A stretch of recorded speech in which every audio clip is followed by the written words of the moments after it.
Says you're live. I am live. I was just trying to see if I could run an ad, but I guess we're just gonna like hope that we don't get too many of them. The way it's done, they'll probably get like all downloads. There's like a seat right there, like in the second. Hi Emily, has it started yet? We're about to. Yeah, are we ready? Watching the clock. Are we ready? 20 seconds. 20 seconds. Monday the Fallout countdown timer. Do you want to Yeah. All these things, all should have done it. Just all had to go to the room together, right? We don't have a full OBS setup, it's just a phone. Yeah. Sorry, it's on the phone. Hello everybody, welcome to the Meet the Modders panel.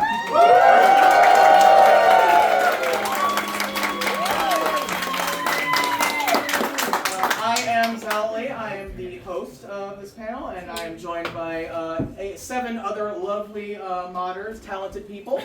We're going to go ahead and get started and kind of introducing ourselves and explaining ourselves, so if we can go ahead. I guess we'll start with me. Again, my name is Lee. I've been making mods for New Vegas on and off basically since the game came out. Some of my notable stuff is ZL Armaments Remastered, where you can find this little thing there, and you can see it on the screen there. Basically, the big weapon pack I've been working on for the past 2 years. Very proud of it. Long 15 is the other one that we've been working on with our friend Whiteout here, and he's the lead on that. Very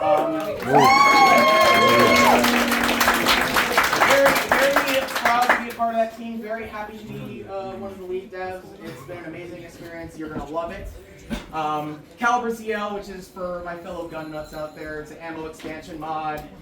If you're annoyed that a certain gun has using a certain caliber but doesn't use it in real life, download that. And download the associated patches and I'll fix that for you. And then, from a long time ago, a mod called Project Nevada, which I would not recommend using these days. It's out of date, belongs in a museum, not your load order. Yeah, that's what I'm known for. I'm here. I'm very happy to be at the Fall Fan Celebration. I've been here the past 3 years. It has been an amazing experience. The people who run this are lovely. And if you happen to check out the website before coming here, that was my network. So, I will now pass it off to the next slide is Whiteout.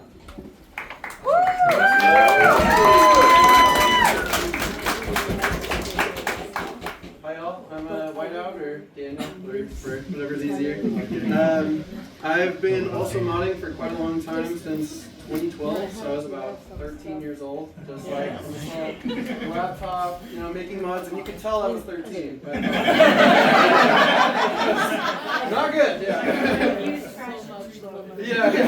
So come a long way from there. I started with the Factions Reloaded series. It was, I always have this philosophy of like, I just want to make mods that I would want to play. So, we're all gamers first, so I would work on mods that I thought, things that were missing from the game. So like, for example, you'll notice a lot of Legion mods there. That's not because I'm particularly like a huge Legion guy, it's just because there's like no Legion content. And even if you want to shoot them, there's only like 5 of them. So added a lot of stuff there. Obviously did an arena overhaul, added a radio station with Imperium Radio with our friend Cypher, who's actually in boot camp today, so he can't make it, but pretty cool. And then my first big world space mod was Drywells, which was mostly a solo project.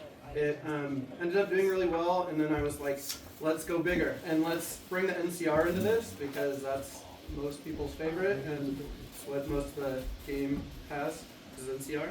So that's what we're working on, and it comes out in less than a month, so we're really excited to share it with you.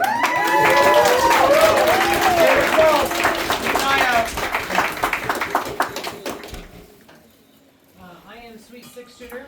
I've been modding since it was around 2020 or so. I got back into it after a classic COVID staker. I'm known for New Blood. It's one of, I really focus on balance and scripting, and I really want the combat and decisions in the game to be worthwhile instead of being bullet sponge trash. like a lot of games are. I also did Dead Money tweaks. It's a complete overhaul for the Dead Money experience. My focus on that was to the Dead Money expansion shifts from RPG focus into survival horror kind of focus, and I wanted to enhance those RPG elements again and maintain them while still doing the survival horror experience. I also I did my self-named perk pack. That's one of the biggest ones I've worked on so far. I have spent so much time making sure that everything's actually balanced and the perks are worthwhile to take. I also did another Dead Money tweak style thing for Anchorage. It started really small. It was originally just going to be an adjustment to include the New Vegas weapons into the Tale of Two Wastelands version of Anchorage. And then it turned massive and it's enormous. It's taken so much of my time. And then one of the most notable but small ones is Benny Humbles You and Steals Your Stuff. It's one where it's a long name. It's a little awkward. But Tale of Two Wastelands introduces Fallout 3 to New Vegas, kind of puts them together. But the problem is, when you go from DC to New Vegas, you just have all your stuff. So you don't even engage with the early game. So it's a mod that basically kicks all your gear off to a later point in the game and resets your stats and stuff, so you actually engage with both parts of it. And it's pretty integral to the nature of the Tale of Two Wastelands experience. So that's it.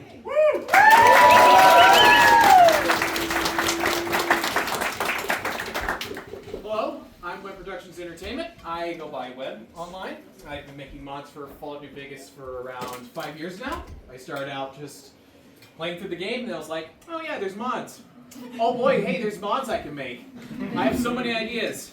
Why is this microphone here? So I am known for Classic Fallout Weapons Remastered, which is a remastered version of the original Classic Fallout Weapons mod, all with like new weapons from different artists. If it's not a consistent art style, just it's a game. Don't worry about it. I also recently released the High Fidelity Classic Fallout Prop Pack, which is a prop pack many modders can use for their own mods. So like, hey, you want to make your mod look a little bit more classical? Hey, there's a bunch of bunch of stuff here that you can use. And that weapon in the background is actually my very first commission I ever finished, which was it was Captain Bill Brofley's 50 BMG makeshift anti-tank rifle that was made in the Korean War. Yeah, very, very, very specific, but it was fun to work on that for as long as I did, and the person paid me, and I gave them that, and I released it on Nexus. And as of right now, I am currently kind of exploring the Space Marine 2 sphere of modding. So that little Saturnine right there, I did make that. If you guys know me for doing the Titans of the New West stuff, obviously I was going to do something as ridiculous as that. I'm so sorry. And as of right now, I am involved in quite a few projects, such as Fall Revelation Blues, which is a remake of Fallout Van Buren in the New Vegas engine. And then Fallout Chicago takes place in Chicago. I also worked with, I also am partially, it's been a little while, but I also work on the Capital Wasteland project as a voice actor. So I did voice acting back in 2020, and I can do a voice like this. And I can do it very somber, very low, and I can scream it as well. Let me tell you, I drank over a gallon of water whenever they requested me to do screaming, and it was 485 lines. Yeah, but yeah, that's about me. That's what I'll do. But I do Space Marine 2 mods, and I also work on Fallout New Vegas mods.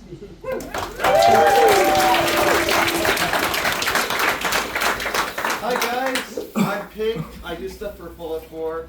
I work with Generic DAC, and I make quest mods and weapon mods. I don't know if you've used the attachment pack for Fallout 4.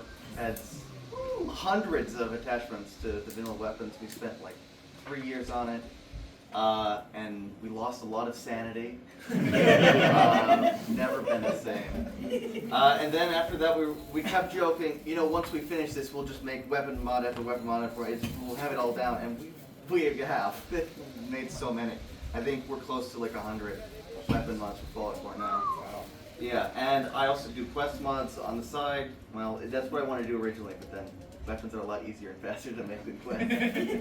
So I've done Loaded Bases, which is a cop one that expands Diamond City security, and I'm working on Hatcher Island, which is sort of in between Point Lookout and Far Harbor in a vibe. Lots of boats, lots of cultists, big lighthouse, custom lighthouse, very fun. And my favorite mod I've ever made was that shotgun, and I saw in the trailer that Lucy had one, so now I'm extra happy.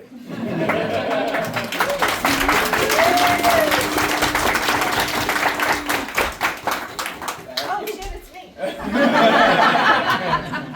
Hey everyone, I am Mystic Rogue. I am not terribly well known, but I hope to be by this time next year. I mostly have worked on Sim Settlements 2 stuff, so some city plans and very nice looking plots and things like that. But I am currently working on a very big project because I got it in my head that I could, and well, now I am.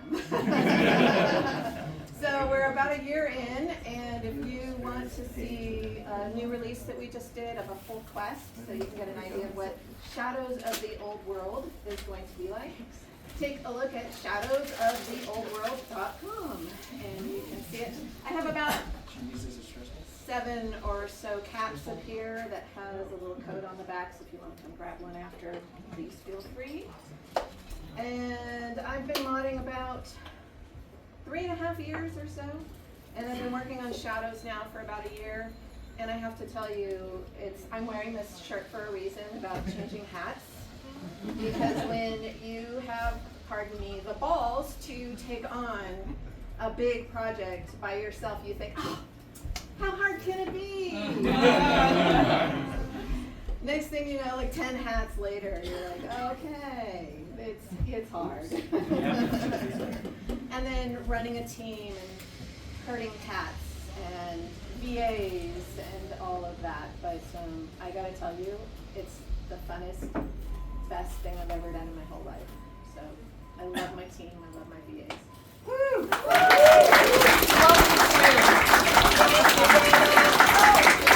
And Beta is in the trailer that you get to see. So. Uber. Hi, my Nexus username is UberTwink, though I'm certainly aging out of that moniker by now. So you can just call me Bailey. Outside of modding, I'm an avid hiker and mountain climber. I kind of want to talk more about the philosophy of my work up there. And just like Whiteout, I kind of like to play the game first and then mod it. So when I looked at a lot of level design stuff, there's something I call mod brain, where I think a lot of people tend to get overwhelmed and excited at all the possibilities and assets that are at their disposal when they have a tool like the GEC or something like that. And they end up adding just too much and they go overboard. So I think this is a pitfall for a lot of mod authors and mod lists when it comes to immersion, because not only is something like consistency in your game key, but subconscious detail I think is paramount in importance. Now, here's another reference that's definitely going to age me, but in an old Red Letter Media video, they had a quote that said, "You didn't notice it, but your brain did." So that quote stuck with me for sure. I think humans, we seem to have evolved to have this natural subconscious discomfort with things like liminality and the uncanny valley. So when you get a lot of empty spaces in something like a rushed project like New Vegas or in some mods, it can be very difficult for us to articulate on a conscious level why it upsets us, but it does. We know somewhere deep down. So this bothered me, and doubly so as someone who really loves nature. So I wanted my favorite game to be consistent with the beauty of this very real world around us. So how do you go about a project like this while sidestepping mod brain and not adding too much? Again, consistency. Less is more, and it's more important when you're faithfully representing the real world. Start with the vibe of a location. What's the aesthetic of the artwork that this is a part of? Do you have the species composition of the real world ecology, and best of all, something like reference pictures? I think the importance of an approach like this is to improve the unconscious detail to the point that uncanniness and liminality does not consciously pull you out of the experience, allowing you to fully engage with the game as a work of art and to experience it learned about yourself from it, and about the world around you from it as well. None of that escapism shit, guys. All right? You can adventure, just like the courier, lone wanderer, who the hell ever. There is a real and beautiful world out there. So go outside.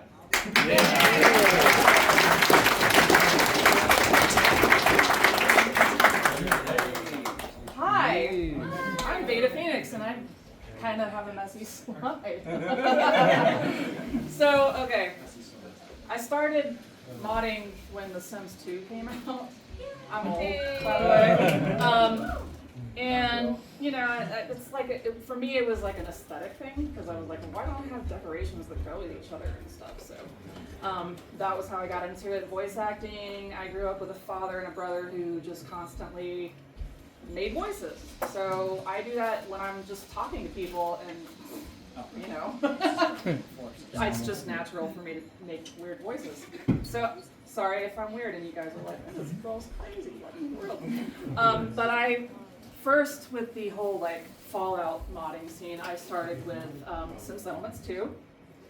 And I wore a few hats with that one.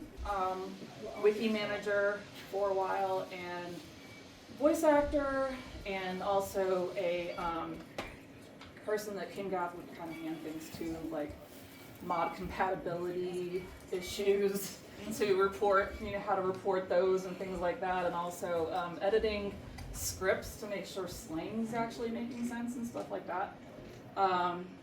So yeah, that was my first, and then these are not in order. That's the only one that I was going to tell you in order. So the other things that I am known for is, I don't know if you guys recognize Shady Motives or Transmission Zeta. Have you guys ever heard of these? Yeah. Those are for the Fallout for Hope's charity for Alzheimer's research. Wes Johnson voice acts with us in these mods, has to get special permission from Bethesda, you know. And yeah, so I do level design for those, and well, I did rather, which is really fun because for one weekend during this whole fundraiser, we actually stream everything that we do. Not nerve-wracking at all. And so let's see, where should I'm a lead developer on Conquered Stories with Green Foxel, who's, I don't know where he went. He's somewhere in here. He is the lead for that as well. And Long 15, which you probably heard a few people talk about. She was our voice director on that. She did a fantastic job. Over 200 roles. How many months? That was like 3 or 4? So fast. And I'm also the head writer for Fallout Ashfall, which is on break right now because of some stuff, but it's gonna happen. You know, over my dead body, that mod's not gonna come out. Just saying. There's too much cool stuff in there to not have it release. For voice acting, you might have heard my voice in Fallout yesterday, another Van Buren project, as the first voice companion, Alexandra. And the Silver Shroud, I actually voice a character in that as well as the Experiment, which is one of Pig's. Yep. And also playing an interesting robo-brain character in Fallout Chicago. So that'll be coming out. And I mean, if you look at my modding page on Nexus, don't judge me from that because I am not normally the person that uploads the mod. I just work in the background. But this one I did upload, and it kind of took off, and it's funny because it's part of Merry Modding Days. I don't know if you guys have heard of that. Merry Modding Days, anybody know about that? Yes. And if you don't, see me later. I got information you can have, and I also have stickers and caps, so come find me. I might be in the VA tent, but I'll be around all weekend. So yeah, it's an advent calendar of fun, festive mods, and sometimes like large DLC-sized mods, like Long 15, that comes out every day from December 1st to 24th. So it's a new mod every day.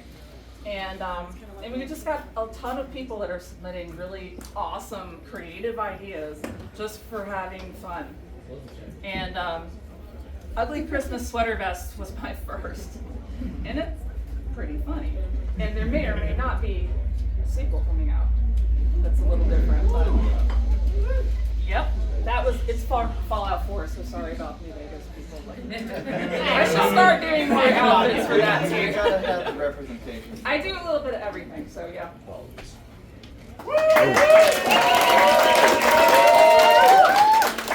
Alright, so we kind of wanted to, we covered it a little about how some of us got started in modding, but not everybody did. So I kind of wanted to, at least I'll start with that. I actually started modding Fallout 3 back when that came out. So yeah, I'm old too. I had just graduated college with a game design degree. Pro tip: don't do that. Don't. Long story. So I had just gotten out, and I was like, all right, I want to do something with my skills. I like 3D modeling. I like making weapons. And I saw that, hey, Fallout 3 is out, and apparently Bethesda games are supposedly pretty easy to mod.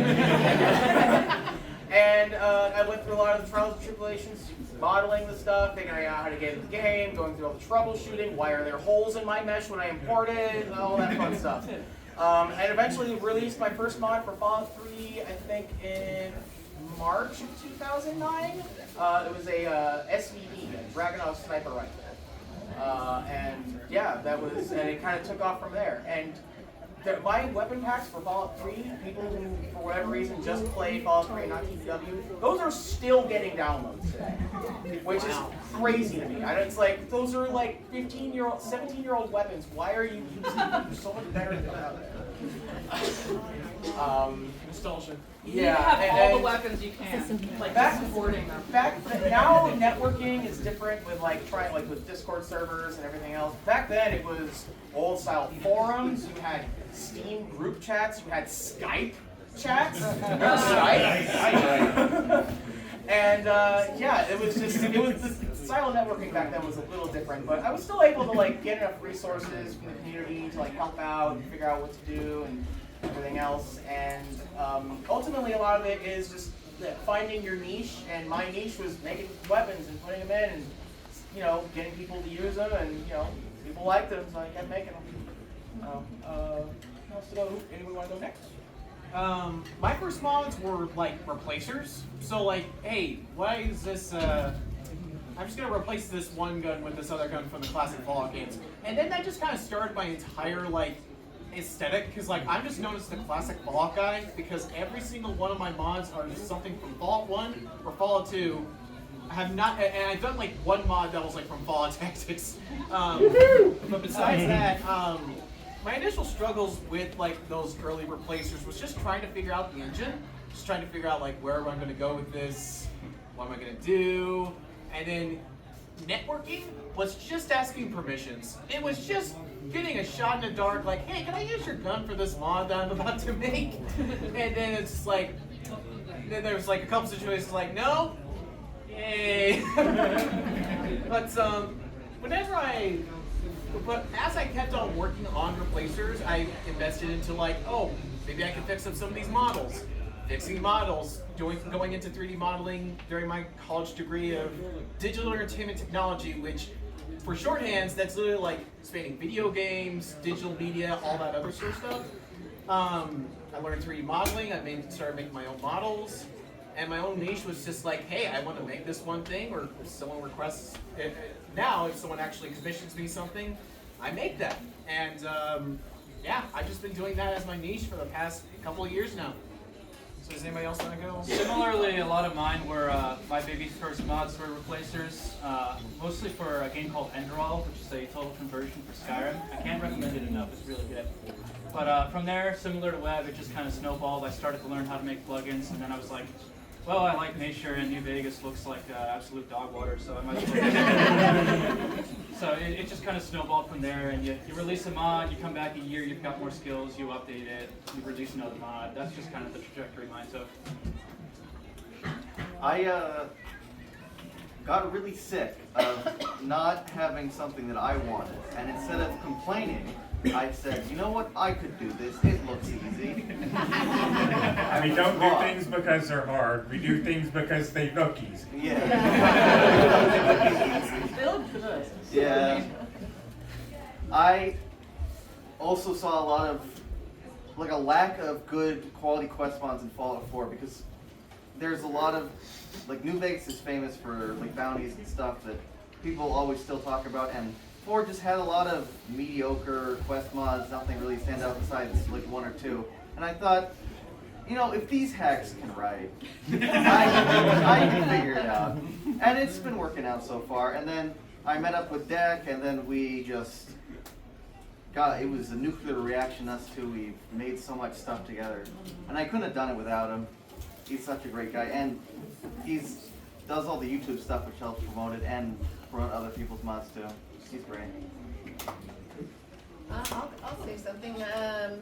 I will talk a little bit about networking and community. I actually started as a voice actor. So you can hear me in many different mods, including the up-and-coming The Pit, where, speaking of 500 lines and dying, like I'm the best dying person. I have died every way there is to die. I think I've heard some of your lines because I, like, in the Capital Wasteland thing, I was promoted to like, Yes. I was promoted to like VA production manager. So like I was reviewing people who were coming in for VAs and such. I think I've heard a couple of yours. Yeah. They were good. I'm a couple of righteous.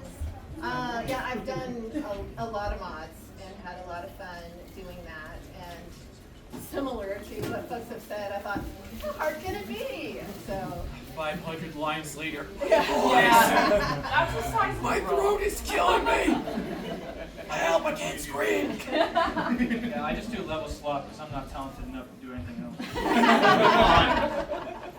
I think for me, like, I just kind of grew up with games, because, like, back in the day, I had Pong, and then I had, you know, my Atari and my Commodore 64. My dad started teaching me how to make games on the Commodore 64, so,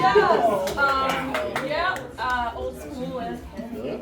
I feel like such a baby in this group because I'm 22 and all of you are way older than me. How am I older than you? You have a longer beard than I do. I haven't shaved. That's fair, but still, I'm a little jealous. But it's also, it's like you see a game, you play the game, and you're like, wow, if only they did X, Y, and Z, or if only they had this thing in there too. And then you realize, oh, well, I could actually learn and start making things like that, you know? And that's how I got started. Just feeling like I need to add things because I have ideas. You have the power. I got the power! I've got something. So my first mod stitched between these 4 points really smoothly. The very first thing that I did in earnest, when you start New Vegas, it always gives you the same gear to start, regarding like just basically a 9mm pistol and switchblade. And I wanted to do something where the particular build that you make, the gear that you're given is dynamic, because the whole premise is basically that it's the stuff that you had on you before you got shot by Benny. So having it be actually relevant to your character's build fits both in terms of gameplay as well as like character building. And the initial struggles with that is that like nobody in the whole scene does scripting work. It's really niche in there, and I specifically had to seek out advice initially. I found somebody's Discord link on their mod page. They were doing stuff that was kind of similar to mine, so I got in there and asked some information, and asking people for help is so important. Without their help, I couldn't have actually gotten anywhere with that. And then as time went on, I found that I was like one of the only people that was focusing on scripting things, and I just built my skill set and experience there, and found Discord to be more helpful people and stuff. And eventually, I've gotten so defined by that niche that initial person that I got in their Discord to ask help for actually comes to me to ask me help. So it's fun to be able to give back. If it wasn't for Sweet, I wouldn't have like any of the scripting in my mod that I do. It's like she was an amazing help. Same with my Classic Vault Weapons Remastered. First time it was released, dear Lord, you guys probably would not even have like the weapons like whenever you're at the end game. Like that's how bad the scripting was on my part. But Sweets came in and like overhauled it, and I have to thank you so much, Sweet, for that. Absolutely. Thank you so much.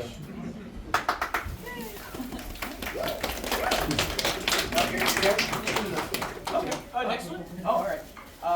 So modding, whether or not you see it as that, it is an art form. Whether you're actually making art assets or scripting or writing or whatever you're doing, you're creating something. You're helping create something. So we kind of use it. A lot of us, use this dude for different reasons. Personally, I just really like making stuff, and I really like seeing people enjoy the stuff that I make. Yeah. So, like, seeing you all here, like, people who recognize my stuff or who recognize anyone else in this panel stuff, that's really appreciated. And we really take that to heart. Yeah. You bring up a good point about seeing people enjoying what you're making. Mm-hmm. I'm definitely a people pleaser. Like I'm always like, can I do something to help? Mm-hmm. Can I help you with X, Y, and Z? Can I make this better? Can I do this and stuff like that? It's very fulfilling. I That agree. part of it. Very first time I ever had someone say hey, I like your mods. Inconveniently, it was whenever one of my laptops I had to go and turn in for a Best Buy for a Geek Squad thing, and they said, oh, yeah, I looked at your PC, I enjoyed I actually use your mods. I'm like, thanks. Get my face. I have been random places, and they're like, wait a minute, are you that Zealot? I'm like, what do you mean? Did you work on Project Nevada? Or I'm like, I did. And just most random non-Fallout related places. It's crazy. Yeah. Yeah, I will say with the mental health thing, if I did not have New Vegas to mod or anything else like that, I think I would be in a totally different place right now. Because without Fallout New Vegas, it'd be I wouldn't even be here. I would probably just be accounting. I don't know, some other sort of degree path. I mean, maybe one that actually has me having a job right now, but Pretty similar. It's weird how things work out like that in life. I remember distinctly, and probably part of why Honest Hearts is my favorite DLC is I started playing it around the time I swapped my degree to forestry, and after that I dedicated my professional career outside of modding to ecological protection, which I still do. And that only spitballed into the wanting good level design, wanting good species composition in the game and stuff. So weird how this chain of events happens from that to my career to trying to improve how the game itself looks because I like it so much.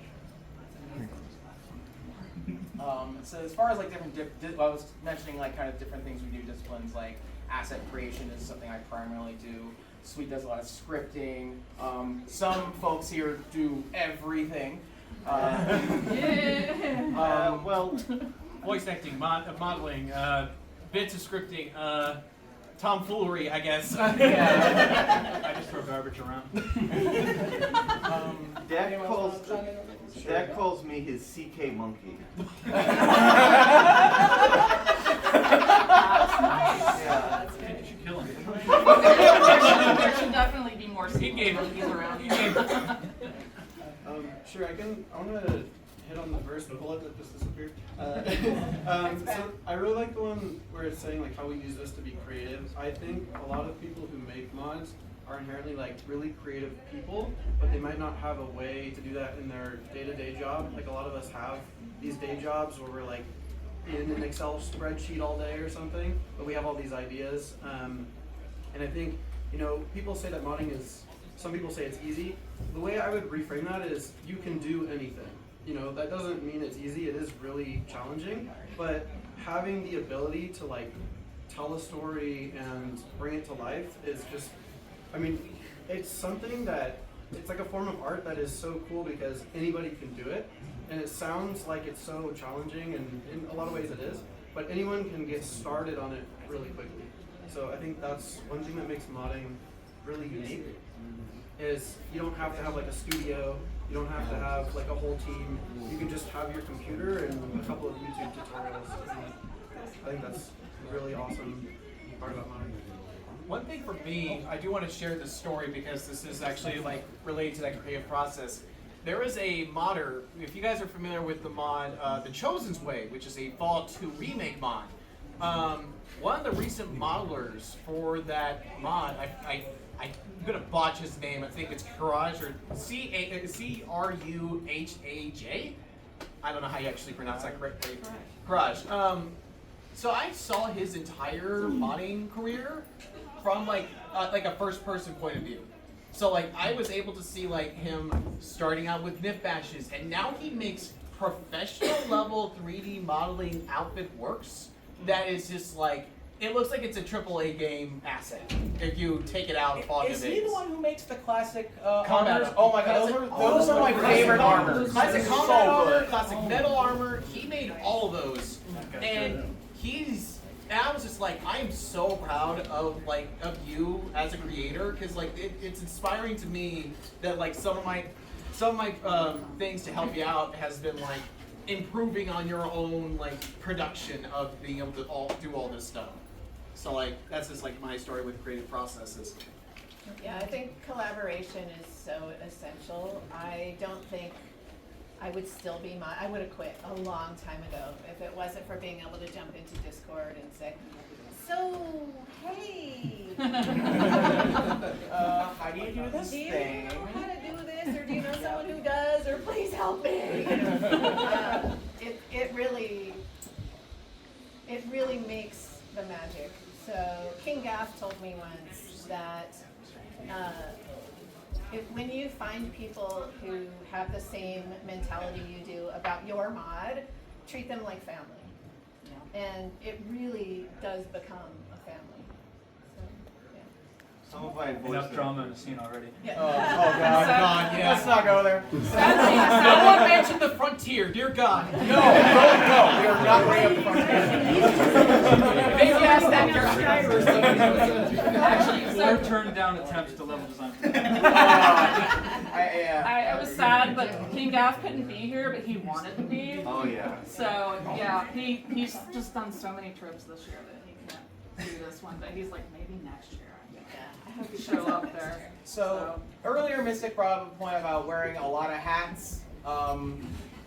We obviously have kind of found our niches as to kind of what we do. Sometimes some of us wear like a lot more hats than others.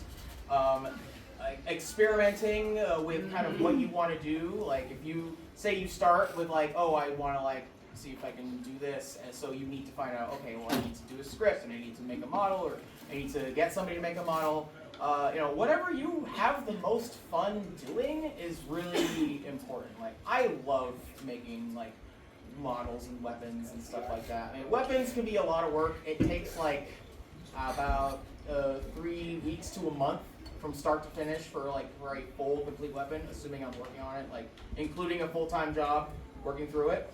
But sometimes it's fun to just like take a day and make like a little prop, like a little soda can, and just you knock that out, model, texture, integrate it in like about 3-4 hours, and there you go. Some of you may have played my balls mod for New Vegas.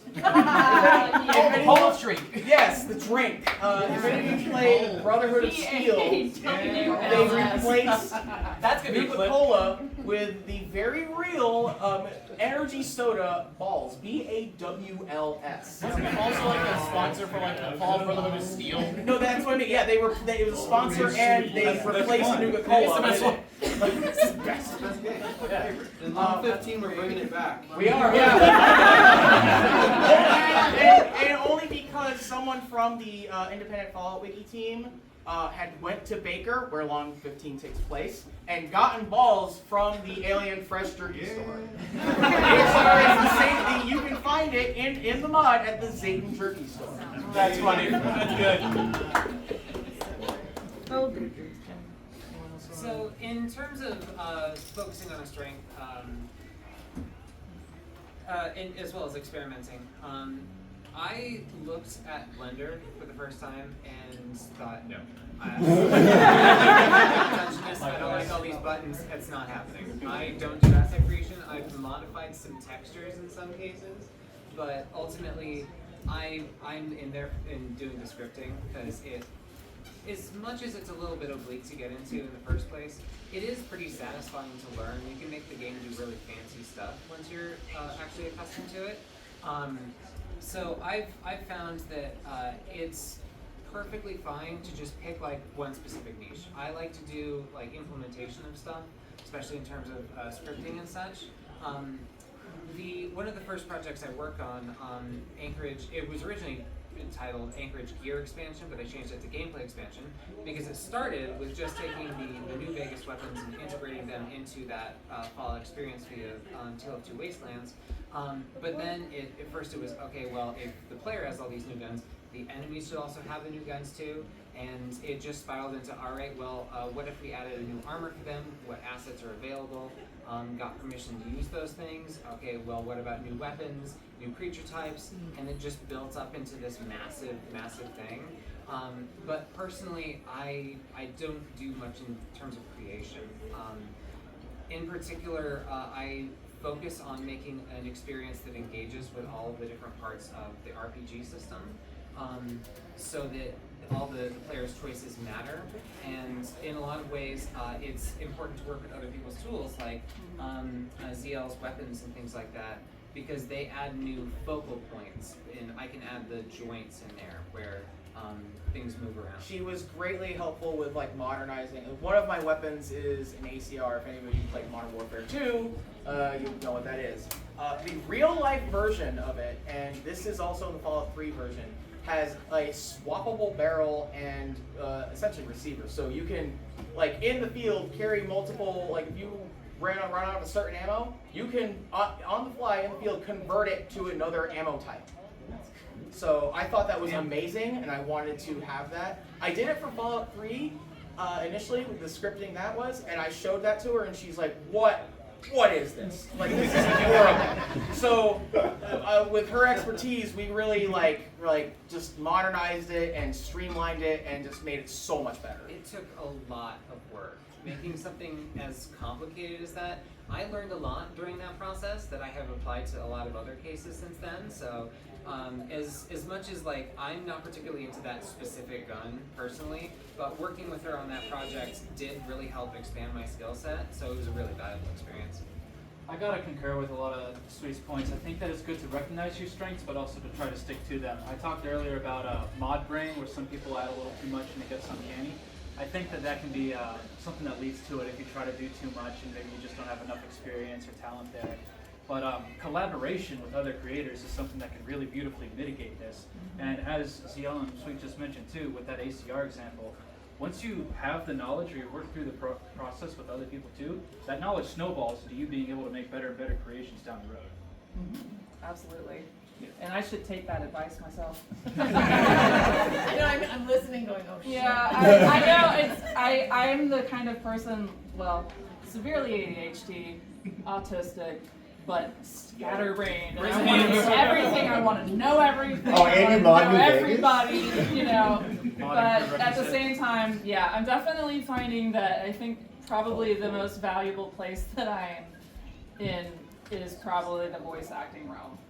And maybe some of the writing, but I also really love level design and other things. Like I've gotten into some scripting stuff. I love level design. Yeah, so I need to take your advice. Yeah. Did you have any comments kind of on like leading a project and taking the reins or anything like that? Yeah, sure. So I have kind of a different leadership style when I am trying to like lead large projects. So what I like to do is like get it started, and you know, I'm not a great like scripter. I'm okay at level design, so I've kind of worked myself into this like generalist where I can like do everything pretty well. But someone who does level design only is going to be better than me, or someone who only writes is going to be better than me. So what I like to do is I can get it, you know, maybe 25-30% of the way. We can work on it together, brainstorm, and then just you have to trust in your teammates that if you hand this to them, they're gonna run with it. Like they're gonna do an amazing job with it, and that is really hard when you're working on a project that you are like, well, like it's so close to me. I want it to be my specific vision, but especially as the projects get larger and larger and larger, it's impossible. Like you can't have everything be exactly how you want it, and in the end, it's way better that way because you have people who are really, really good writers, and you're like, I would have not taken it that way, but it's so much more fun now that they did that. And you get to play the quest like as a player rather than when you make the quest yourself. Sometimes it's less fun because you like know what's gonna happen. So that's another like hidden part. But yeah, definitely trust in your teammates. Let people specialize. I think that's a big one too. You never know what awesome stuff might be in somebody else's head, and there is a huge, awesome community around modding for, both New Vegas and Fallout 4, and people will help you, they will, collaborate with you, and just, there's so many amazing ideas, and I think one of my favorite things to do is get on a voice call and talk it out, because that's really where helps. the good shit comes from. Because Right there. it's when you're typing to each other, it's different. But when you're like talking to people, I feel like different parts of your brain light up, so it kind of gets more ideas flowing. Bouncing stuff back and forth is a lot easier when you're talking to somebody. We've worked out a lot of different things on voice calls, just because it's just a more efficient way of kind of getting through certain things. Majority of modding ideas that I get is just from hanging out with my friends, and then like they give me ideas. I'm like, oh yeah, that's actually not that bad of an idea. Just starting to work on that. I'm like, heck yeah. But don't let it be feature creep. True. Don't let it be feature creep. Managing scope creep is so important. I feel like that's one of the reasons that Long 15 has actually been only in development for a year and a half or so. Yeah, 15 months. So. Yeah, and then That's amazing. and That's we incredible. managed to do so much because every time someone's like, hey, let's still add this thing, we're like, no. But No. can we add this character, my OC? No. Get back in the nav mesh. So that's me. I feature creep my own stuff. I wrote all of Shadows. I am actually a writer professionally, so for me, I had to have that control. So I wrote everything, but I can't say enough about having a good editor, and which I have. I'm very blessed. That's Raven Swift over there now. Oh, hi. So Raven Swift has edited a gazillion scripts that I've written for 2 different mods actually. And for me, that's where great collaboration can really come in. Is she'll say to me, oh, are you sure you wanted to go? Did you intend for this? And that sort of thing. And it really, really helps. It allows me to go back and edit well, thanks to her. So I think that's really essential, and I think experimenting is, I can't say enough about how important that is. There's most of what I've done in Shadows I didn't know how to do when I started the mod. And in the year that I've been working on it so far, I just had to learn to do things, because you want a ton of people to be like, oh, I'll do that for you, but that is not always what happens. So sometimes you just have to say, well, shit, I guess I'm going to make a poster today. Yeah, I started as trying to be a jack of all trades, but as the projects got bigger, I had to start asking my friends for help, and luckily my friends are usually pretty good, and if they're not, and if they're behind, I can pick up the slack myself, because I kind of know what I'm doing, but I can't do everything. That's true. It's impossible. Good communication is also key between people that are working with you. Oh yeah. Because, they will fall off the side of the planet. Yeah. If you're not constantly like, okay, let's get together and make sure we're all doing our thing right. Yeah, there's a So, Q&A. This is a bit more specific, but and mainly pertaining to like quest mods or things with like interactable NPCs. Good writing and voice acting can really kind of make or break a lot of like story-based mods and everything.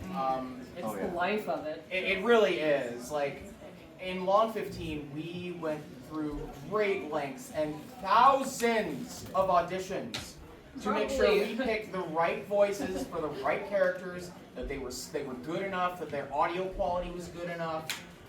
we put a lot of effort into making sure that we pick the right people. And Veda, I didn't even know half the stuff you were doing with like directing the different voice actors, or if they would just submit stuff and you were like cool, or how many people you actually worked with. Is I worked Phil- with is several. Phil Swift here? No, you didn't make it. Okay, he was one of the voice. He was one of the voice actors. He's floating around somewhere. But yeah, like and on that note too, writing. There's a lot of mods that fall victim to just bad writing or really narrow writing. I won't call out the particular mod that does this, but let's just say there was a Skyrim quest creator who migrated over to New Vegas, and they basically made what amounts to a Skyrim quest in New Vegas. Now, what I mean by that is it's linear, there's no choice, there's maybe a few dialogue options, but nothing that ultimately changes the outcome of the story, and it was kind of a letdown. So it's really disappointing when you're playing an RPG, a choice-heavy RPG, and you're sitting there like, you talk to this character, you ask them these things, and you're like, well, guess I gotta kill you because that's the only option I have. Yeah. You know, I mean, you know, hey, it's your choice if you want to kill them. If it's your choice to kill them, great, because there's other options. But if that's your only option, or if your only option is to not just kill this person, or if they just decide like, haha, I'm the Joker, I'm gonna blow myself up. That's, yeah. Well, and writing to that is really difficult. Imagining all of the crazy stuff that the player may choose to do is part of the writing process. You have to say, wait a minute, what if this guy decides to kill everyone in this room? What do I do then? You know? Exactly. So, yeah. Thanks. So one thing that we do in the Long 15 is, this was always a big point of, it did like slow development, but I think in a good way, is we always thought like you can never fully predict what the player's going to do. So that's something, you can design this a million times, you can play it a million times, and then the player just like does something completely unexpected. So what we decided to do is give as many choices as possible, as many like, we were thinking when we were writing it was like strands, and when you do that you can't have 10 or 15 writers in the room, you have to have like a very small core team. So huge shout out to Alaska, he's not here right now, but he wrote probably 60% of our mod, and when I would work with him, he would just like be coming up with all these ideas, and it'd be like, okay, let's pick the top 3, you know? So a lot of times when you're doing this, you have to find a nice balance between, is this gonna be super linear and people don't have any choice, and are people gonna be confused because there's so many possible objectives? Sometimes when I play The Witcher, I have this problem where like, I don't know where to go next. There's like a million options. I'm just like in the middle of this field, so I think the best way to write something compelling is to slightly nudge the player in the right direction, but then let them make that choice. Let them pick their path, but don't turn them around and have them walk backwards. Like, keep them going on the path. Yeah. I grew up watching my boy Al, shout out, playing hundreds of different quest mods, and the thing that always bothered me was when there was subpar voice acting. Like, the writing could be bad, but if the voice acting was hard to listen to, that's what really killed the mod for me. And so I always try to strive to get the best I can for my stuff. Ben Jingle. Yeah, Ben's great. Ben is awesome. Shout out Ben. Ben, if you're there, we love you. It's important though, I think, like, also when, like you were saying, how many people did I direct? You can really tell that the difference, you know, when someone's just reading their lines or if they're acting their lines. And sometimes, you know, if you have your voice director is like, all right, no, I want you to do this. And I love doing that. I actually sometimes stream it because it's funny as hell, the way that I get people to do things. And it really brings it to life, like, even more. And I wish I had time to do that for every role I the stream cast. you did with Bunker Bob was great. Oh, it was awesome. Yeah. There's a bunch of voice actors that I trust that I just don't direct them at all because I know they'll do a great job, and I just let them ad-lib and improve the lines how they like. And I love that when they do that. Yeah, we encourage ad-libbing in the way that we set up the actor to begin with, and I think I can't say enough about the word acting. Yeah. So it's not about voice, it's about acting with a voice. It's And that's why I don't do voice acting. It's not narration. Yeah. It's voice. No. Yeah. Yeah, It's it's not hard reading. Yeah, it's hard whenever you do, especially whenever you do a voice like a voice like this. It's really hard to do like sweet somber, like oh no, without it sounding completely ridiculous. Or dying. Or dying. Oh Yeah. yeah.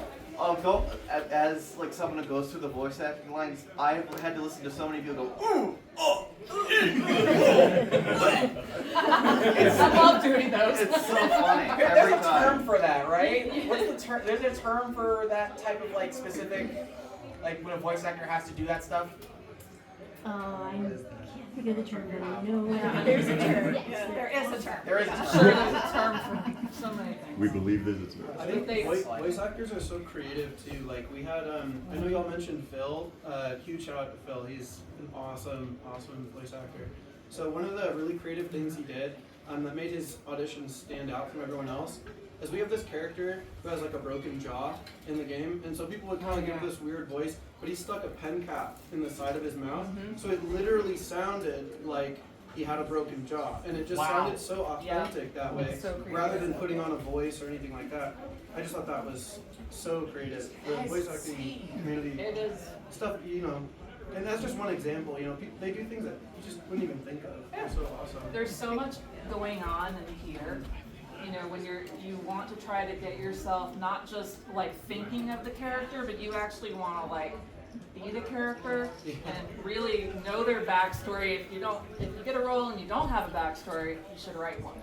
Yeah. And then act as if you know your background and that you know exactly how this person would react to certain things. You know, and act that way and give it that emotion because you know you're also going to be doing a certain voice as well as having to put in emotion. And so creative things like what you're talking about that Phil did, those are essential. Yeah. You know, because remembering to stay a ghoul while you're also trying to be emotional about something, And also it's remembering not easy. drink a lot of water. Yes, drink a lot of water because if I hear your mouth making noises, I'm gonna cringe and I'm gonna tell you to redo it. It's the worst. You know how many auditions we passed on just because of mouth noises? Yes.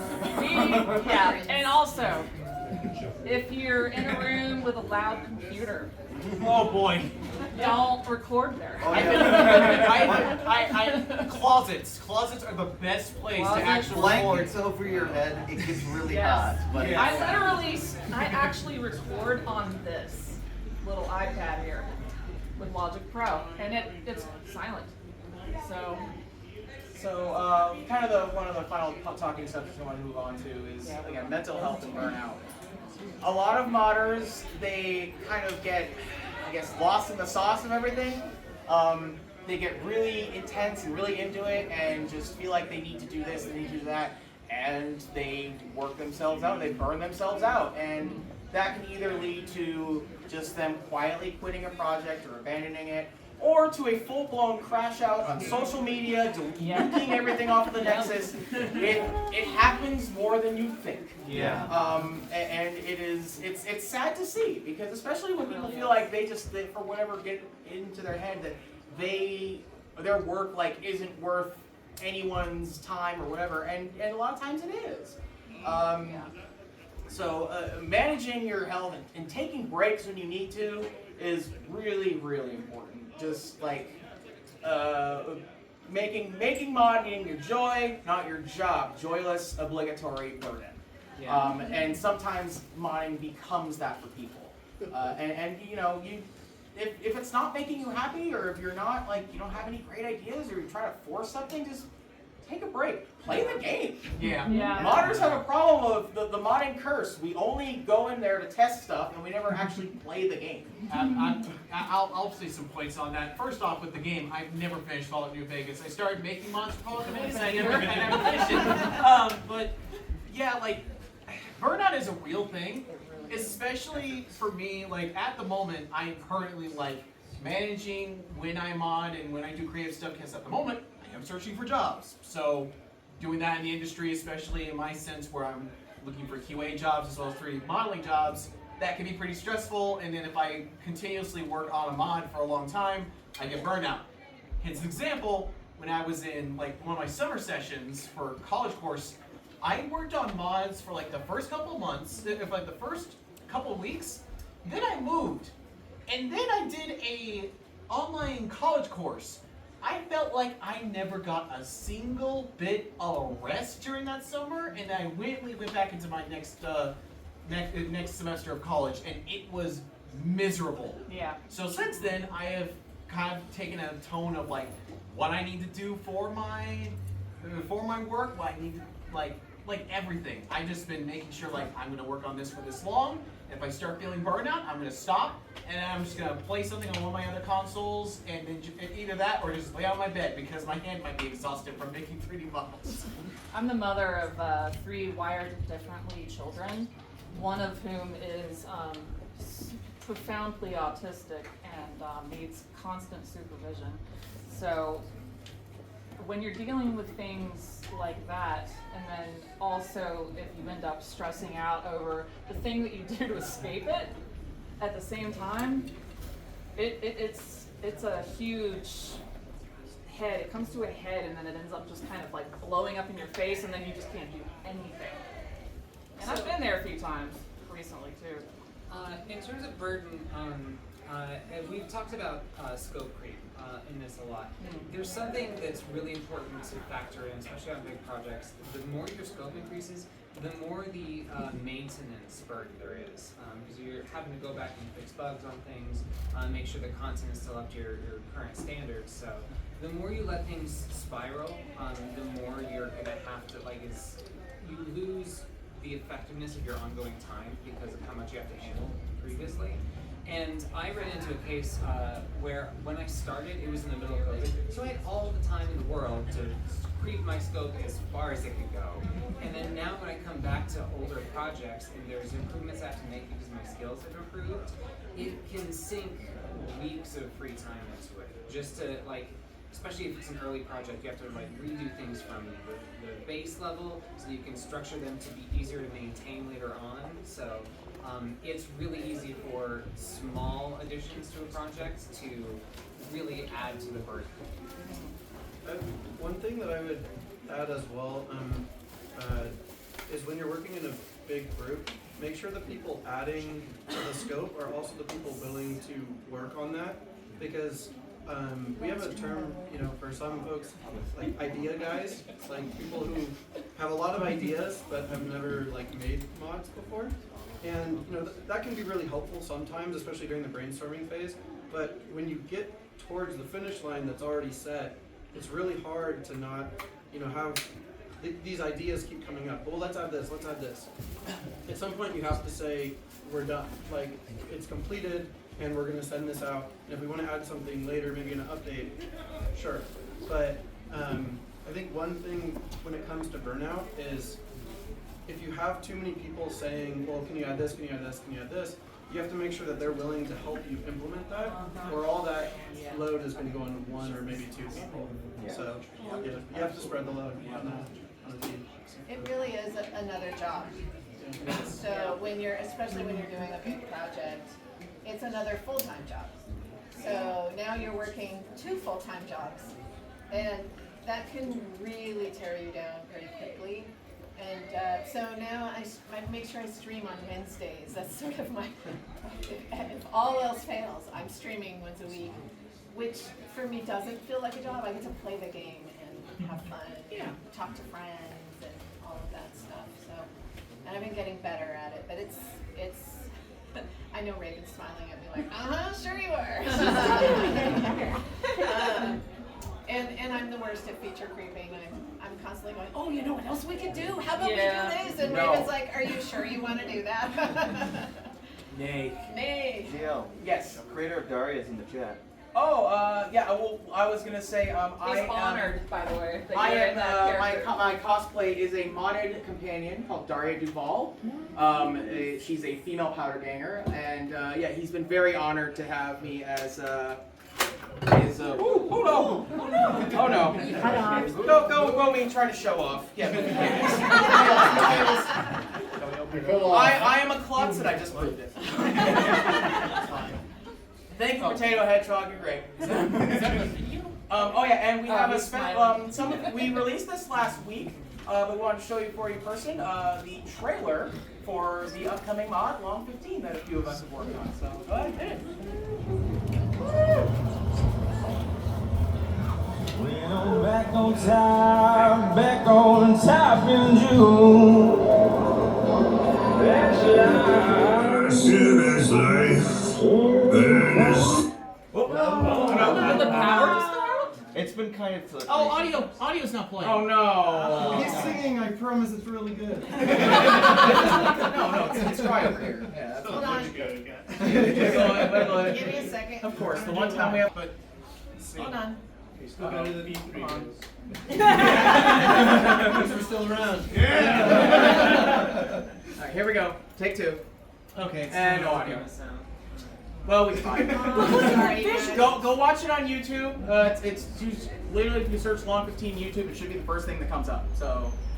You should just sing over it now.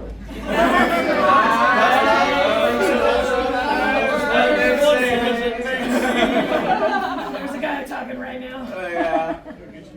Oh yeah, that's my shirt design. Oh yeah, see, we did use your stuff. Yeah. The Mad Roman was my baby on there. That was the first thing I did for the project when I joined, because I love that little like Greek place there. It's the Mad Greek in real life. It's fantastic. If you're driving back to California and you've never stopped in Baker, the Mad Greek, go there. It's delicious. Get a strawberry shade. You did the AR-10 too, right? Oh yeah, the AR-10. Yeah, I There's love that gun. that was the mod. That was the weapon I spent a lot of time making for this. Yeah, AR-10's sick. I love that. It'll show up right at the end too. Better. Yeah, right there. Yeah. Sweet. Very cool. Sexy gun. Shiny.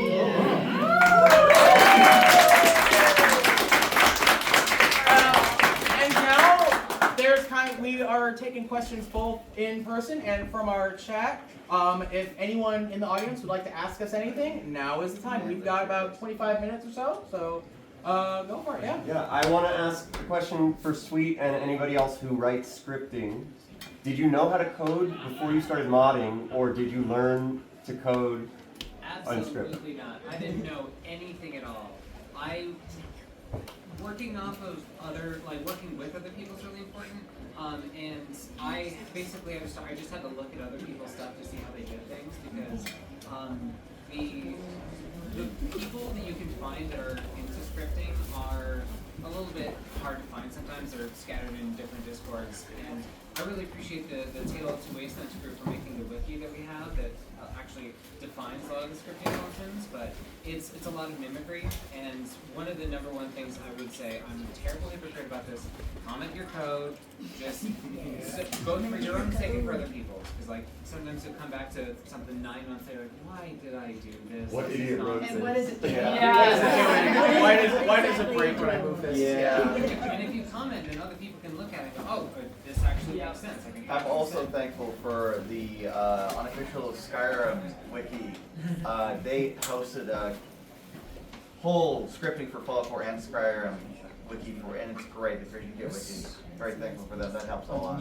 I actually went to college for web development and design, so thank goodness. And back then it was like, there weren't many tools, because, ancient, to actually do like the WYSIWYG editing like you can today. So I hard coded like everything, and that really helps to understand, especially like if you understand logic first and foremost, then that's going to help you along to understand how to actually make the program work or the scripting work. If you understand that, you just have to learn the syntax of whatever you're writing the scripting in.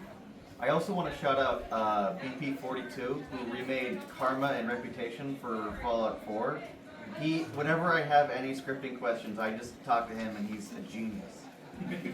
I want to shout out Glitch Finder, who has taught me literally from the ground up. Which one is great. What is scripting? Awesome. What does it mean? What are functions? All of that stuff, and that made modding possible for me. So I also want to give a shout out to Conrad, my silent partner in ZL Armaments. He has done a lot of the scripting, a lot of the implementation, a lot of the balance stuff, while I'm basically working on the assets. So if it wasn't for him, I would not. That mod would not be where it is right now. And he's also done a ton of work on Caliber ZL as well. So thanks, Conrad. Appreciate you. We have a question in the back over there. Oh, yeah.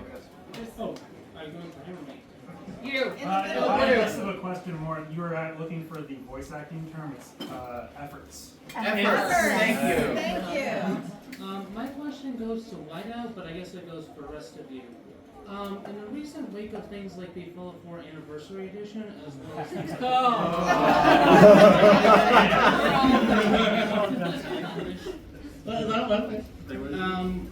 what do you hope to?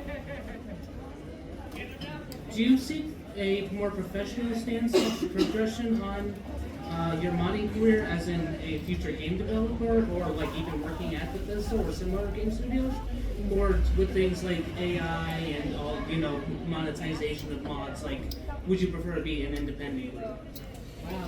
Ooh, that's a good question. I can go into this a little bit because I am a verified creator for Bethesda. I do Creation Club stuff. I worked on the ghoulification creation that came out. That's when you become a ghoul with BP. I made the dungeon for that. But we're not gonna. I personally, and all of my friends like BP and Deck, we're not gonna stop doing free stuff because we have the option. This is an option to support the free stuff by having an additional side income. Absolutely.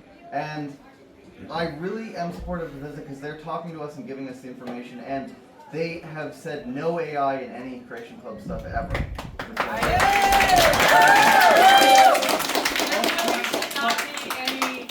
Any AI in any type of art form, and this is definitely an art form, like we were talking about earlier. So, Our team is very proud to not have any AI in Long 15. Nothing. So. There's no AI in Shadows either, and I think. I'm sorry, am I talking over someone? No, sorry. it's okay. I'll just finish what I was going to say real quick. I think for us, I am also a verified creator and had the option, I suppose, to take Shadows into that realm and made the choice not to. I want to keep it free. It's going to be amazing when we finally finish it. And then maybe make some smaller stuff for verified creations that, hopefully will actually matter and be worth whatever the small investment is. It is not cheap to house websites and Nope. wikis and to, be a subscription to like a service for sound effects and things like that, because I pay hundreds of dollars every year and nobody's subscribed to my Patreon, so I'm like, all right, I'm gonna join I'm also a verified creator because I gotta support this, It's a definitive no for me. This is a hobby. I wouldn't charge for it, and I wouldn't collaborate with a corporation. That's completely fair. That is absolutely fair. I'm a bit different about it. Like, I want to keep on releasing free stuff, but I also want to be able to work in the industry because I like what the industry has produced in terms of like these stories, these games. Like, if I was able to work on Bethesda on the next Fallout title, yes, I want to do that. But I still also want to, on the side, be able to provide people with the free content, the freedom of like, hey, all this stuff is like free for you guys to use. Just have fun with it, and like I enjoy doing it too because I enjoy making people happy. I think there's value too in being in the room of the verified creators, so that all of us together have a voice and can say hell no if something goes awry. We know we're in the know and we have a voice now. I have a question in the black shirt over here. Wait, someone has Was somebody else going to say something? Whiteout didn't get to answer the Yeah, sorry. That's right, it was directed towards you, wasn't it? Yeah, it's okay. I definitely think, like thinking about mods now versus 10 years ago or even like 5 years ago, I think they've already become so much more professional, which is really awesome. Stuff like creation, the Casting Call Club, for getting voice actors, things like that. It allows you to be able to create something like close to on par or sometimes on par with the base game, which is something that I don't think was really possible back in the day. So I think as far as actually becoming a game developer in the future, I would definitely be open to that. I think a lot of us here would love that. But I think currently it doesn't seem like that's going to be an option. I'm not sure, so we'll see. But I will say one thing that's really great is when you look at all the new mods coming out, things like Fallout London. Some people love it or hate it, but just the level of professionalism and the size of mods that are actually getting completed now makes me think like the community can do it if nobody else can. Yep. Yeah. Thank you for your response. Who had the question in the white shirt? Sorry. What? Who's doing this? Oh, the black shirt over here standing up. She had her hand up before everybody else, I think. I have a question for Whiteout. I've actually never asked this before, but what was your, I know you have a lot of leads and everything too, but what was your idea behind creating the long 15, or the process of it? Like I said when I started, we had done mods for the Legion before, but I'd never done one for the NCR, and we wanted to go bigger and better. So I had always liked the idea of like the Western good, bad, and the ugly stuff. So I wanted to theme it behind that, and that was really all I knew at first. Was like I wanted to be a Western and the good, bad, and the ugly, and on I-15. So thankfully, I reached out on Discord and was like, hey, Drywall's just came out, did pretty well. I'd like to make something better and more professional and bigger. So who would like to join? Who would like to be on board? And thankfully, have some really, really talented people who have helped make that possible. So short answer is, we just had a couple ideas. We had like a very small idea. We knew we wanted to create Baker, the town of Baker, because it's such a cool little pit stop. But as far as the story, that was a team effort that took a long time to put together. Do we have any questions from the Twitch chat? It doesn't look like it, no. No, they're just commenting really. really. Just want to check. You want to give them Yeah, I'll let you a know. yes. Hi. So my question is, I know that the Tale of Two Wastelands is like a massive mod. How did that mod project change how you guys deal with mods now versus before? Because it's like, I do notice like when I go on to Nexus, there's ones that are specifically for Tale of Two Wastelands versus ones that are not. So how did that change the process? Yeah, so A lot. It changed a lot. I just don't make patches. Have somebody else do it for you. Like personally, I will have like scripts in my mod, thanks to her. That basically will like say, oh, are you running TTW? Okay, this value gets changed, this value gets changed, these weapons get input with these lists so they get distributed. Like just making sure that it, at the very least, can be baseline compatible with what you're able to do, even if you don't have TTW. yeah, so there are explicit compatibility things that need to be factored in. One of the things in particular is that in one of the most recent Tale of Two Wastelands big updates, they changed the prices of pretty much every single thing in the game. There's a detail about New Vegas. I think it was something within like 4 months before the game release. They inflated all of the prices of the weapons and armor in the game by a factor of 10. So if something costs 1,000, it costs 10,000. And they didn't change any of the quest reward values for that. So sometimes you get a reward for a quest that was 300 caps, but you could also just pick up a 9mm off the ground and sell it for 150, which made the quest rewards kind of worthless. Tale of Two Wastelands basically reverted that because Fallout 2 was working off of those smaller values. So at the very least, when you're implementing, say, a gun, you have to have either a specific patch that changes it as a hard entry on the weapon, or a script that changes the value of it so it fits in with that. And that applies to a number of different factors in the way that you implement stuff. And overall, it's an incredible increase in the amount of content that's available, but they're very different playgrounds. So it's factoring for both of those things is kind of a big deal, especially for people who don't do it very often. Which is why it's super fair to just go, I'm not touching it. I don't play that. I'm good. And I'm the kind of person that I find it totally indispensable. I would never play New Vegas on its own again because the sheer amount of content that gets added is such a big change. I don't like all the content, but the stuff that gets added is really fantastic. So the more, and like we talked about before, the more you actually play the game, the more you get a sense of how things need to change on both ends. So it's worth keeping in mind from the start, or talking to somebody who has played a bunch and worked with those compatibility things, so that you can have like an expert's advice on what in particular you need to do. I have some questions here from the chat. Oh yeah, sure. Cosmic Crisis 69 says, Nice name. what game does everyone have the most hours in, Fallout or another game? Personally, the game I have the most hours in is the Creation Kit. Blender. Yeah. Most amount of time, I think, in my thing has to either be Fallout New Vegas, because the amount of times I have to go in and test stuff, or it might be Fallout 4 because that was the first Fallout game I ever played. Yeah, me too. And then like a close third has to probably be Space Marine 2.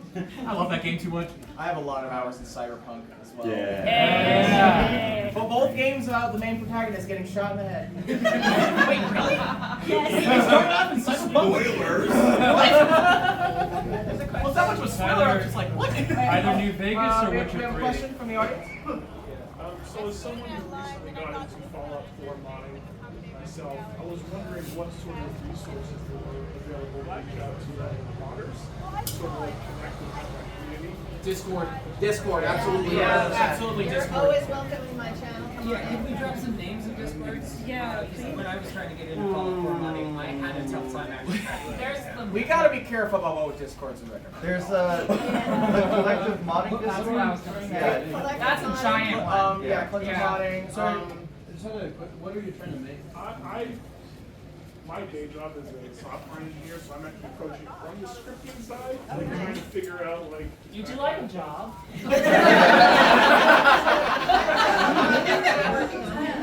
Very popular. But sometimes it feels like I don't necessarily know like what's the right workflows. Am I doing something a really silly, like time-consuming way when someone else has found a much faster way to do the thing, right?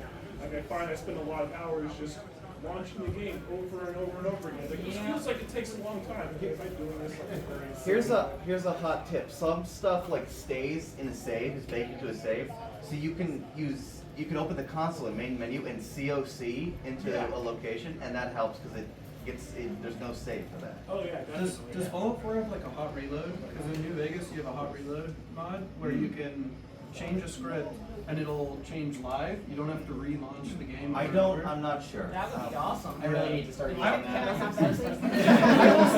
will say this. The amount of scripters that focus on Fallout New Vegas is not even like, it's not even like a little, it's like, holy crap, they treat Fallout New Vegas as if this is our podium where we worship our god, and we make ourselves all these extenders and plugins just so we can make this game like Fallout 4. Like, I'm not even kidding. You can make Fallout New Vegas like Fallout 4, and it's not even a joke.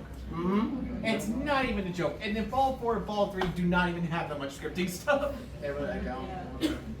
Yeah, I can recommend a couple. Yeah, a question from renowned mod author Cycor over here. Do any of you have any game design or game development aspirations?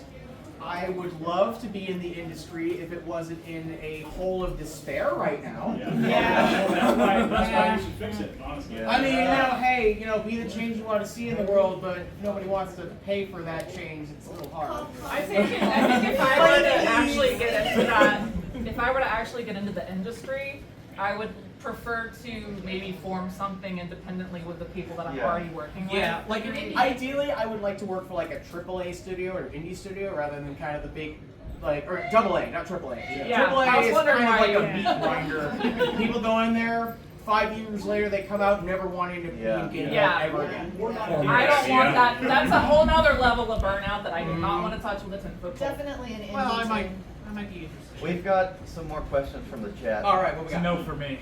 As War-Eye wants to know how we feel about Wabbajack and collections, like mod lists. Well, collections is a touchy subject because Yeah, that I know. requires you to use Vortex, and Yeah. Vortex is a bit. I personally would not recommend it. I would recommend Mod Organizer 2. It is much better. Viva New Vegas guide for New Vegas and Shout the out Midnight Mod Ride for Fallout 4. Both of those modding guides are great starting bases to set up with, and both recommend not to use Vortex. Specifically for Yeah. Fallout stuff. For like Cyberpunk, Vortex is fine. Yeah. For other things, Vortex is fine. Not for Bethesda games. I will say we're cool for I've played a couple of Wabbajack lists, and I think they're fantastic. I think there's room for improvement and acknowledgement of the mod authors who went into that list. Nexus is getting better about that.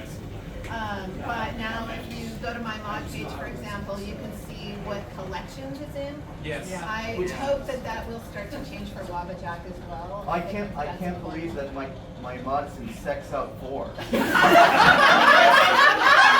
not hyperbole. That's real. That's actually what it is. Actually, no, that recently too. Oh God. I thought one of mine was only in story mode. We got a question from the audience here. I wanted to ask particularly, I know that like all of us approach this hobby as like from video games and like generally appreciate the art form as a whole.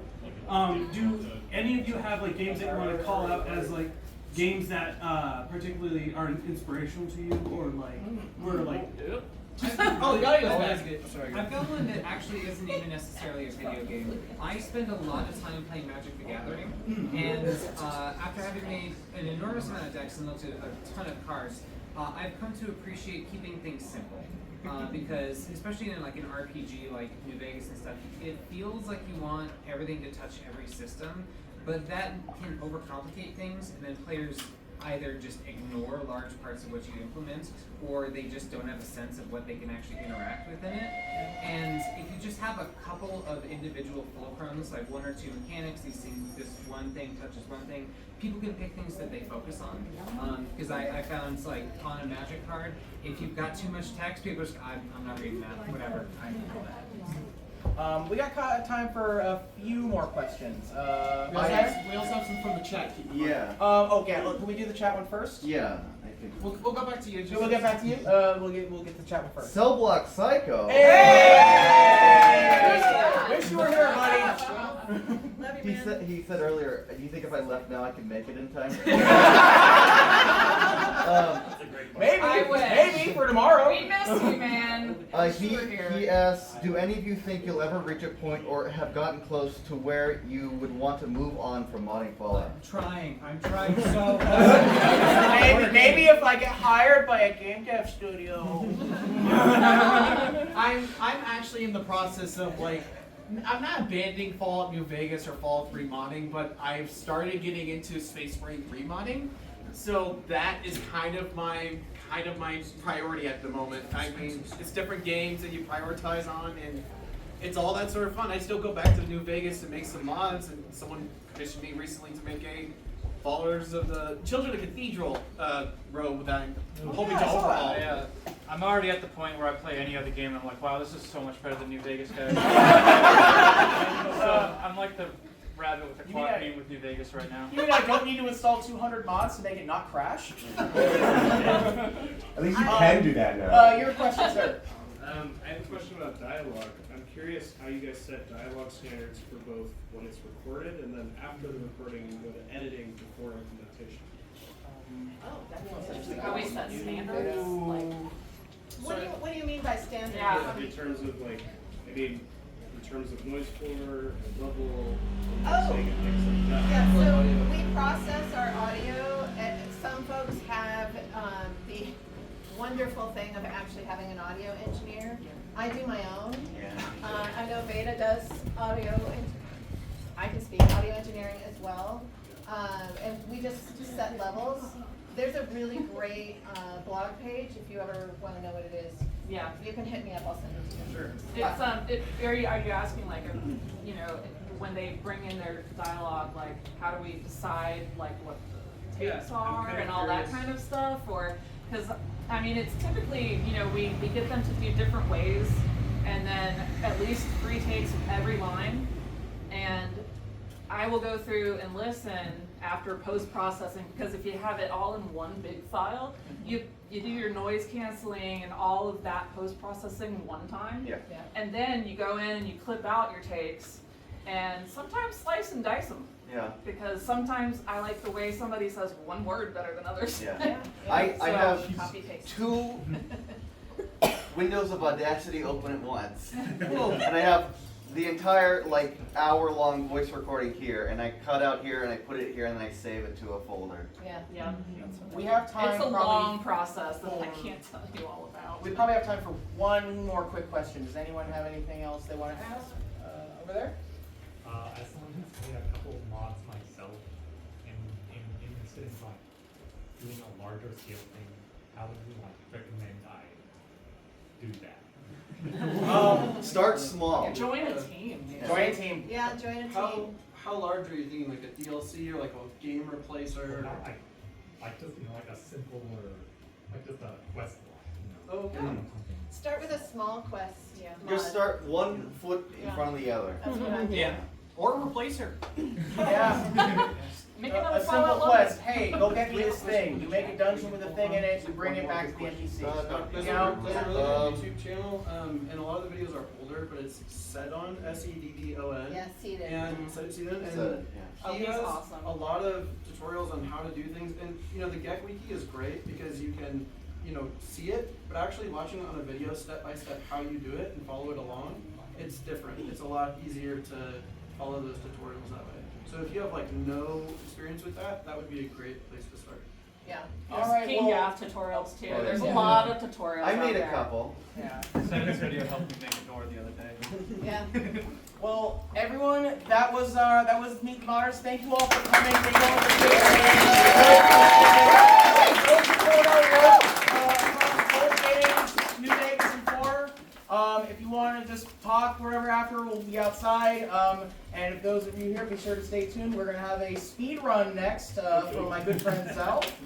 Zell Sketch. She is going to be speed running New Vegas. Probably in about, you know, we'll see how quick she gets it. Oh, yeah, sure. So for the long 15, for anyone who's interested, one of our leads, Gantry, has made this really awesome book that basically goes through every character, every town, everything like this. Basically, it's like a game guide. So if anyone's interested, just come check it out. Thank you for watching.